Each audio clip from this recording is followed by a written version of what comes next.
A few days ago, Bayo in Brazil, and I set up a and Zoom switch conversation this for him to help to me with my earphone mode. set up my in-home studio. And then we Right. ended up talking See, I about a have few other earphone things mode, in or anticipation right of here. some I have upcoming earphone mode, or I have two interviews that person we'll be doing. with two So mics this mode. was just an informal Okay. conversation So Okay. we right were now it's having, on and earphone mode. as So this I is my little reviewed it, I switcher for thought the there might be lavalier mic. something I'm a little just interesting to wondering if share. you So have the check this out. two, if you need a special type of thing like this, Right. Right. Right. so that your headphones or microphone. Okay. I'll look into that. So I don't know.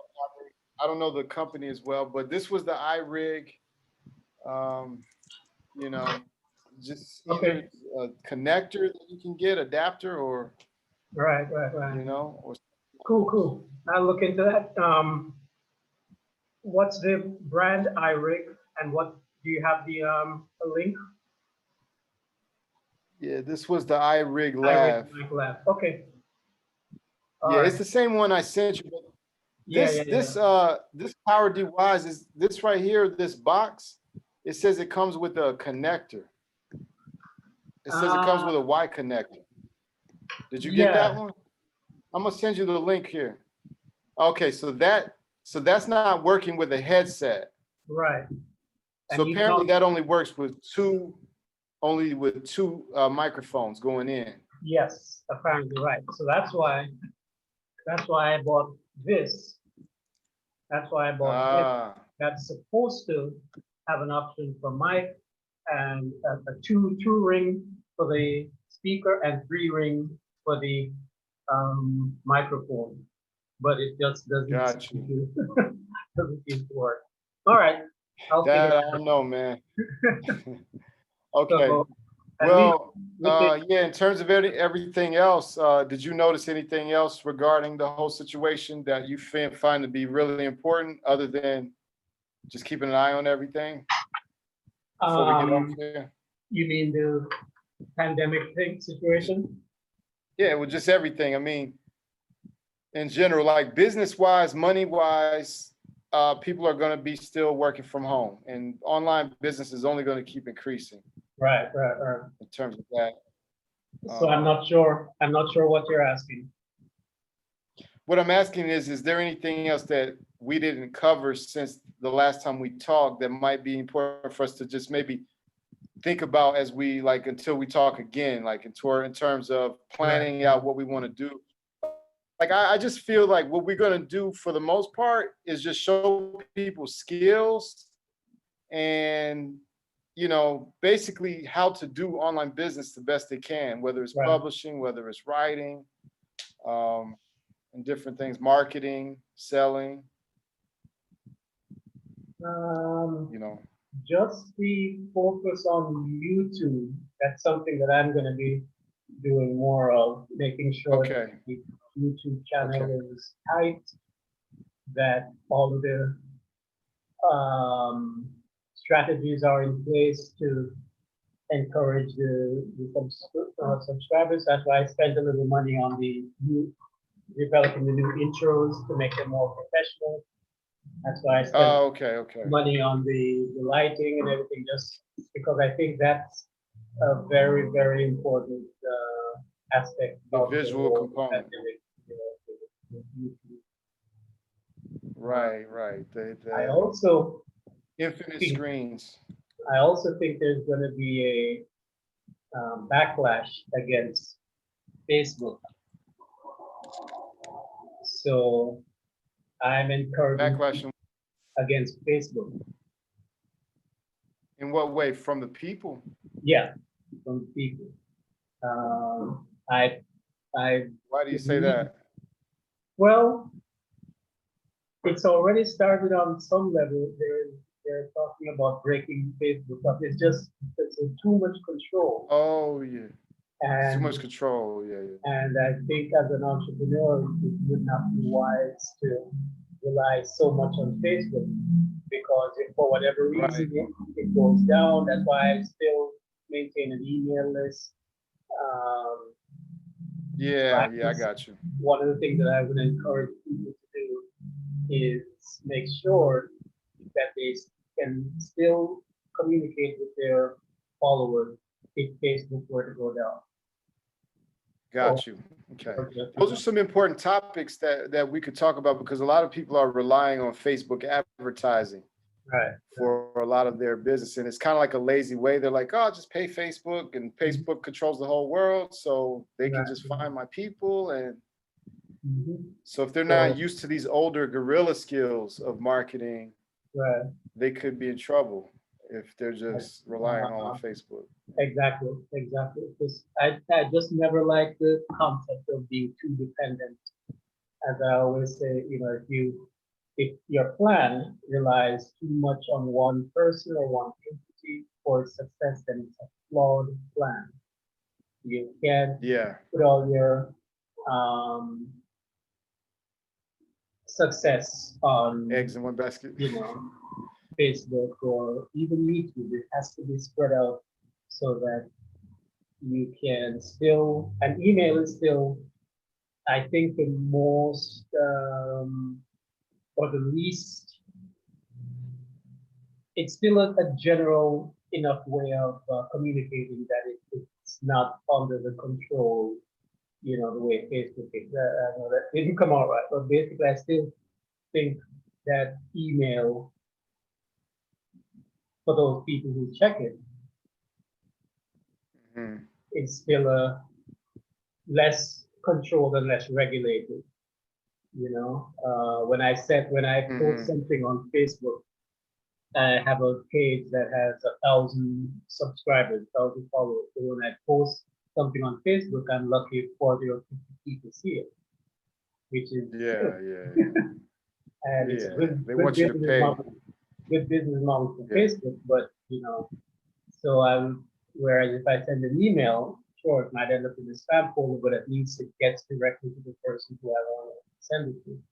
But Facebook, Right. can have to pay Facebook in order to boost the post, and so just too much control. I would prefer, Too much control.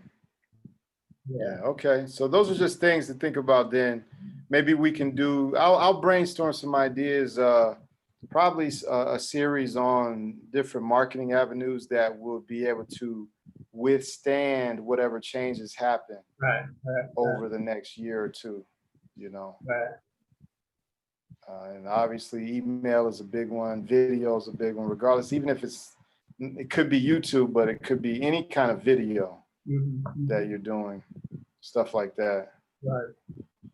I mean, if you And have maybe your go ahead. if you have your own website, then you can embed a video on your own website.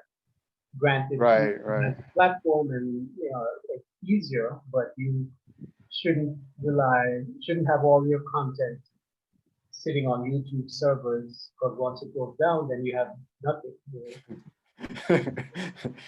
Yeah. So that's interesting. Just talking about strategy of how you can how people can position themselves with whatever they have, their assets, whether it's their website, their email list, their products, their intellectual content, um, where to put things, kind of like we could do maybe an episode on that type of thing. Right, right, Uh, right. How do where to focus your assets and your energy right, and how to grow from that, and how to build you in know. redundancy in your system, so that if one goes down, you still have another. Yeah. Even For me, I feel like those would be the best, highest quality content because when it starts leaning toward the cultural things are good, and I don't want to abandon the cultural things. It's like be only online business because I Mhm. think it adds a texture to everything, gives it quality. But I think sometimes the problem happens where people get obsessed